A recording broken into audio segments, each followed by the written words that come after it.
उड़ीसा के नीचे दबा था सोना और भारत को इसकी खबर ही नहीं थी। भाई अब भारत की निकल चुकी है लॉटरी, हो सकता है सोने के दामों में गिरावट। अब मिडिल क्लास वाले भी खरीद पाएंगे सोना। जी हाँ दोस्तों, बिल्कुल सही सुना आपने, क्योंकि भारत को एक दो नहीं बल्कि तीन सोने की खानों का पता चला है। विश्वास नहीं हुआ ना, तो देर किए बिना फटाफट चैनल को सब्सक्राइब कर दीजिए, क्योंकि आज की इस वीडियो में हम आपको बताएंगे कि आखिर कैसे भारत को एक के बाद एक दबे हुए खजाने मिल रहे हैं और वो कौन सी खजाने हैं भारत की सरजमी पे छिपी हुई है, जिनकी अब तक भारत को खबर तक नहीं थी। तो दोस्तों, ये सभी बातें जानने के लिए बने रहिए हमारे साथ इस वीडियो के अंत तक। अभी महीने भर पहले की बात थी कि जम्मू कश्मीर की सरजमी के नीचे भारत के हाथ लिथियम के विशाल भंडार का जैकपॉट लगा था और मोदी सरकार को अरबों डॉलर का फायदा हुआ था।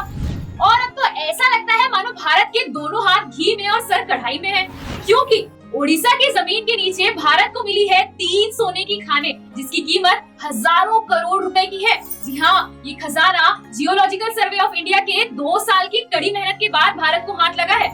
ओडिशा के खनन मंत्री प्रफुल्ल मलिक ने बताया है कि ओडिशा के 3 जिलों में सोने के विशाल भंडारों का पता चला है। ये जिले देवघर, क्योंझर और मयूरभंज हैं, जिनमें से क्योंझर और मयूरभंज में 4 अलग अलग जगह और देवगढ़ में एक क्षेत्र में सोने का भंडार मिला है। बतौर प्रफुल्ल मलिक इन तीनों क्षेत्रों के धिमरी मुंडा, कुशाकला, गोटीपुर, गोपुर, जोशीपुर, सूर्यागुड़ा, रुआनसिला, धुशुला पहाड़ी और अदास में इन विशाल भंडारों का पता लगाया गया है। लेकिन अगर आपको ऐसा लगता है कि ये खोज हाल ही की कोशिशों का परिणाम है, तो आपको बता दें कि आज से पहले 70 और 80 के दशक में भी ओडिशा में सोने की खदानों के बारे में जीएसआई को अंदाजा हुआ था। लेकिन जब भूविज्ञान निदेशालय और भारतीय भूवैज्ञानिक सर्वेक्षण ने इसके बारे में पता लगाने की कोशिश की, तब इनके हाथ कुछ नहीं लगा। इसके बाद अभी 2 साल पहले जीएसआई ने एक और सर्वेक्षण किया और इन खदानों का पता चल सका। भारत में सोने की 17 और सबसे ज्यादा खदानें कर्नाटका में हैं और इसके अलावा भारत में सोने की आपूर्ति ऊटी और झारखंड की सोने की खदानों से भी की जाती है। लेकिन इतना सोना भी हमारे देश की आपूर्ति नहीं कर सकता, क्योंकि भारत दुनिया में सोने का सबसे बड़ा उपभोक्ता है। जानकारी के लिए दोस्तों आपको बता दें कि भारत में हर साल 774 टन सोने की खपत होती है और उत्पादन केवल 1.6 टन।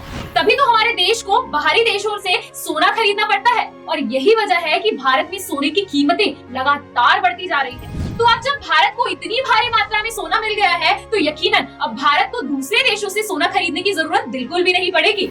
वहीं हम अब सोना भी बेच सकते हैं, तो इस बात में कोई संदेह नहीं कि अब शायद भारत में सोने की कीमतों में गिरावट आ जाएगी। है ना मजे की बात। दोस्तों, दुनिया के कई देशों में भरपूर खनिज तत्व जमीन में दबे हुए हैं, लेकिन इनका पता लगाना उतना ही मुश्किल भी। चलिए अब आपको ये बताएं कि आखिर जमीन के अंदर सोने कैसे खोजे जाते हैं। तो इसके लिए मिट्टी में ग्राउंड पेनिट्रेटिंग रडार का इस्तेमाल किया जाता है और मिट्टी की जांच करके उसे भौतिक गुणों का पता लगाया जाता है, जिसमें मिट्टी का घनत्व, चुंबकीय गुण, रेजिस्टिविटी चेक होती है और तब जाकर ये पता चलता है कि वास्तव में मिट्टी के अंदर कौन कौन सी तत्व भरे पड़े हैं।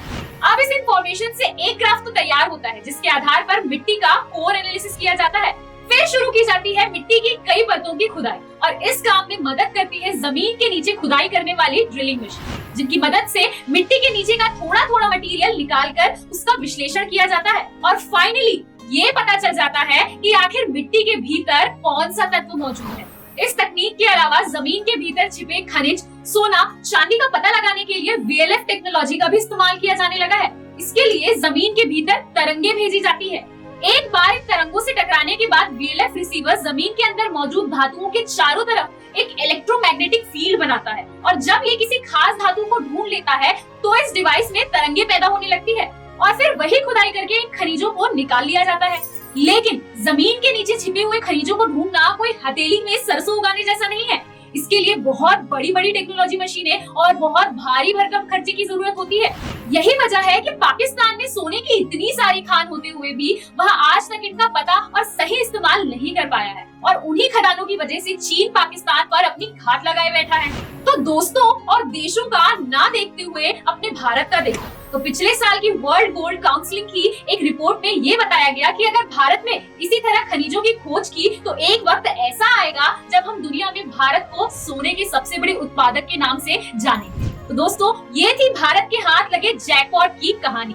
उड़ीसा का खजाना जिसके बारे में भारत को पता भी नहीं था। तो आपको यह वीडियो कैसी लगी हमें कमेंट बॉक्स पे अपनी राय जरूर शेयर कीजिएगा। वीडियो पसंद आई हो तो वीडियो लाइक कीजिएगा और वीडियो को ज्यादा से ज्यादा लोगों को जरूर शेयर कीजिएगा ताकि उन्हें भी इस खजाने के बारे में पता चल सके।